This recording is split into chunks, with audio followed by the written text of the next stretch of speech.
Hello students, you are most welcome on my channel Active Classes for Science and Maths. Today my topic is in physics is heat. आज हम आपको heat के बारे में बताने जा रहे हैं। हीट का मतलब स्टूडेंट होता है, हीट का मतलब क्या होता है? उष्मा या हीट का मतलब क्या होता है? गर्मी। तो आपको हम आज हीट की डिफिनीशन बताएंगे, उसकी यूनिट बताएंगे और उसका फार्मूला बताएंगे। तो आप ये समझ लीजिए कोई भी चीज़ हीट क्या होता है? जब किसी भी ऑब्जेक्ट में या आप वाटर ले लीजिए, जब आप उसको हीट करते हैं तो उसकी गतिज ऊर्जा, उसका जो काइनेटिक एनर्जी है पार्टिकल्स की, वो बढ़ने लगती है। जब पार्टिकल्स की काइनेटिक एनर्जी इंक्रीज करती है तो उस समय उसका हीट बढ़ने लगता है, उसका टेम्परेचर बढ़ने लगता है और तब वो धीरे धीरे इओपोराइजेशन होने लगता है। मीन्स वो भाप में या वेपर में कन्वर्ट होने लगता है।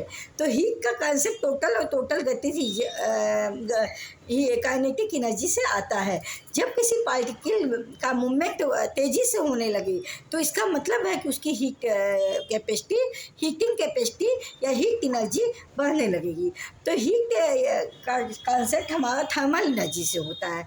थर्मल एनर्जी का मतलब जब टेम्परेचर देने के बाद उसके पार्टिकल्स में मूवमेंट बढ़ जाए, उसके पार्टिकल्स में एनर्जी इंक्रीज कर जाए, तो ऐसी स्थिति में जो इंक्रीमेंट होता है उसको हम हीट के रूप में मेज़र करते हैं। जैसे आप किसी बॉडी को टच करते हैं या किसी सामान को टच करते हैं तो या आप देख के बता सकते हैं कि ये सामान गर्म है या ये ठंडा है। तो कैसे बता सकते हैं? महसूस करके बता सकते हैं, टच करके बता सकते हैं। तो वो क्यों ऐसा होता है? जिसमें आपकी काइनेटिक एनर्जी कम मूवमेंट में होगी वो ठंडा होगा, वो कूल होगा, और जिसमें काइनेटिक एनर्जी का मूवमेंट बहुत ज़्यादा होगा तो वो क्या होगा? हीट होगा, और धीरे धीरे बहुत ज़्यादा टेम्परेचर हो जाएगा। हम आपको बता दें हीट और हॉट दोनों में भी बहुत डिफरेंस होता है। हम कभी कभी हीट को हॉट भी कह देते हैं। हॉट माने यह छोटी T hot, heat means HEAT heat. Heat means होता है गर्मी, हॉट मीन्स होता है बहुत ज़्यादा गर्म। हीट जो होता है और वार्म एक चीज़ होता है, WARM वार्म, जिसको हम हीट कहते हैं, वार्म कहते हैं। वो हमारी ये जो गर्मी होती है, वो हमारा उसका जो टेम्परेचर होता है उसको हम सहन कर सकते हैं। बट जब हार्ड कोई चीज़ हो जाती है तो उस पर हम हाथ भी नहीं रख सकते, क्योंकि वो हमारे स्किन के टेम्परेचर से बहुत ज़्यादा होता है। बहुत ज़्यादा होने के कारण वो हमारे हाथ को जला सकता है।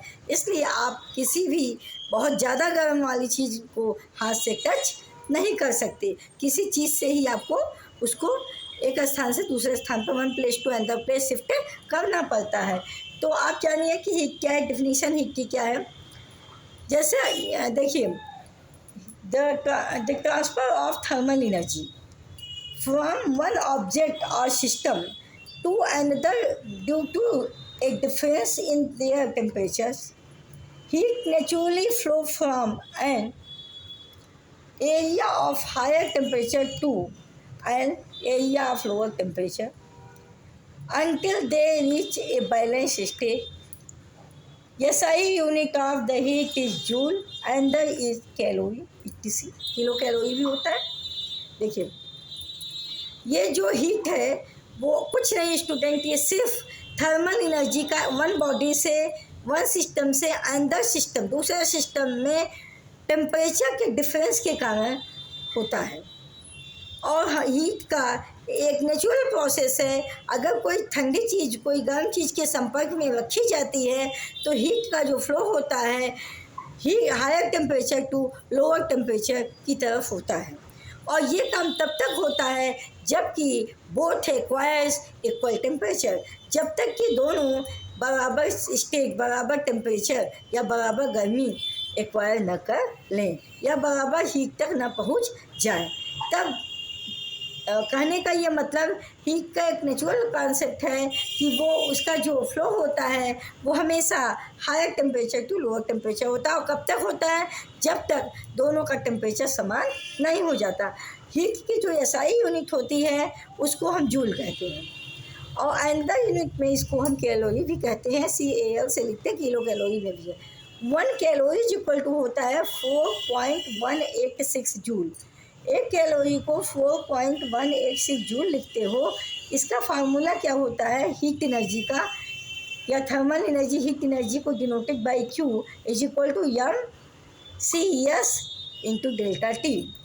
क्यों क्या है हीट एनर्जी, मतलब थर्मल एनर्जी जो हमें वन टेम्परेचर टू अंदर टेम्परेचर में टेम्परेचर डिफरेंस के कारण ये जो हुआ है from higher to lower temperature में जाना, तो इसको हम हीट एनर्जी कहते हैं। क्यों को यम क्या होता है मास होता है, CS जो होता है स्पेसिफिक हीट कैपेसिटी होती है, उस किसी भी बॉडी की स्पेसिफिक हीट कैपेसिटी होती है। डेल्टा टी जो होता है चेंज इन टेम्परेचर होता है। चेंज इन टेम्परेचर का ये मतलब कि फाइनल टेम्परेचर क्या हुआ और पहले टेम्परेचर क्या था, final minus initial temperature is equal to change in temperature denoted by delta T. Heat energy को हम इस तरह भी लिख सकते हैं, capital Q is equal to mc delta T. Heat energy Q is equal to mass, mass को हम ग्राम या किलोग्राम में, C heat capacity of object, और delta T changing temperature from final temperature minus lower temperature, final temperature minus initial temperature, या higher temperature minus lower temperature, changing temperature. तो यहाँ पे जो हीट एनर्जी है वो directly proportional to mass, directly proportional to capacity of heat, directly proportional temperature. Temperature बढ़ाओगे तो heat energy बढ़ेगी, जाहिर सी बात है। जब ये टेम्परेचर बढ़ेगा तो काइनेटिक एनर्जी मॉलिक्यूल की बढ़ेगी, तो टेम्परेचर बढ़ेगा। मास बढ़ाएंगे, जितना बड़ा मास, जितना ज़्यादा मास लेंगे उतने ज़्यादा मॉलिक्यूल्स में टकराव होगा, उतने ज़्यादा मॉलिक्यूल्स में मूवमेंट होगा, तो मास बढ़ने के साथ हीट एनर्जी बढ़ेगी। कैपेसिटी ऑफ हीट, जब आपका टेम्परेचर ज़्यादा होगा, जब आपका मास ज़्यादा होगा, तो कैपेसिटी ऑफ हीट भी ज़्यादा होगी। तो मास, कैपेसिटी ऑफ हीट और डेल्टा टी टेम्परेचर, ये तीनों जो है हीट एनर्जी के डायरेक्टली प्रोपोर्शनल होते हैं। मतलब अगर ये इनमें से कोई एक चीज़ भी बढ़ा तो आपका Q हीट एनर्जी इंक्रीज कर जाएगा, और अगर इनमें से कोई एक चीज़ भी घट गया, कम हो गया, तो वो चीज़ें ठंडी हो जाएंगी, उसका हीट एनर्जी कम हो जाए। हीट एनर्जी कम क्यों हुआ, क्योंकि आप टेम्परेचर कम किए, पार्टिकल के बीच जो मूवमेंट था कम हुआ, पार्टिकल के बीच टकराव कम हुआ, तो उसकी हीट कैपेसिटी कम हुई।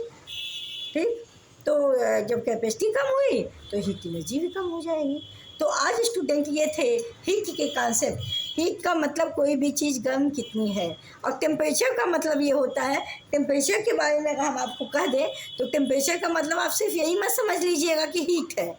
टेम्परेचर का मतलब वो कूल भी हो सकता है, वो हीट भी वार्म भी हो सकता है, मतलब वो गर्म टेम्परेचर का भी हो सकता है, वो लोअर टेम्परेचर का भी हो सकता है। तो आगे हम टेम्परेचर का कॉन्सेप्ट देंगे और उसकी यूनिट की चर्चा करते रहेंगे। तो आज के लिए स्टूडेंट इतना ही, कल फिर मिलेंगे न्यू टॉपिक के साथ, न्यू एनर्जी के साथ। Thank you so much, all the best, take care. अगर आपको हमारा वीडियो पसंद आता है तो इसको लाइक शेयर सब्सक्राइब करना मत भूलिएगा। All the best, take care, स्वस्थ रहें, मस्त रहें, फिर मिलेंगे कल।